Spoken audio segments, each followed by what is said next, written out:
ہمارے اس YouTube channel کے segment حمایت نیوز میں آپ سبھی کا استقبال ہے۔ تو آئیے ویڈیو شروع کرتے ہیں اور دیکھتے ہیں تازہ ترین خبریں۔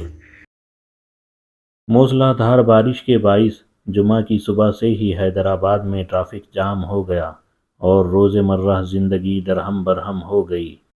کئی علاقوں میں سڑکوں پر پانی بھرا ہوا رہنے کے باعث گاڑیوں کی آمد و رفت سست پڑنے سے مسافروں کو طویل تاخیر کا سامنا کرنا پڑا۔ کئی رہائشیوں نے مسلسل بارش کی وجہ سے کام کی جگہوں تک پہنچنے میں دشواری کی اطلاع دی۔ خراب موسم کی وجہ سے حیدرآباد ایئرپورٹ سے پروازوں کا رخ موڑ دیا گیا۔ جمعہ کی صبح حیدرآباد میں خراب موسم نے ممبئی، پونے اور کولکتہ سے آنے والی کم از کم 3 پروازوں کو وجے واڑہ سمیت دیگر ہوائی اڈوں کی طرف مڑنے پر مجبور کیا۔ ہوائی اڈے کے حکام نے اس بات کی تصدیق کی کہ موڈ خراب موسمی حالات کی وجہ سے تھا۔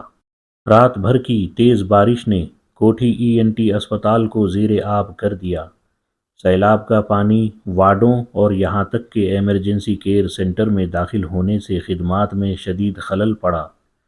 مریضوں اور ڈاکٹروں کو پانی سے بھری ہوئی راہداریوں میں گھومتے ہوئے علاج جاری رکھنے کے لیے جدوجہد کرتے ہوئے دیکھا گیا۔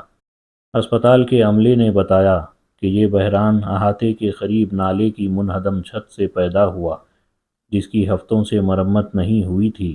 انہوں نے الزام لگایا کہ حکام کو بار بار کی جانے والی شکایات کا جواب نہیں دیا گیا، جس سے ہر بار بارش ہونے پر مریضوں کو خطرہ لاحق ہو جاتا ہے۔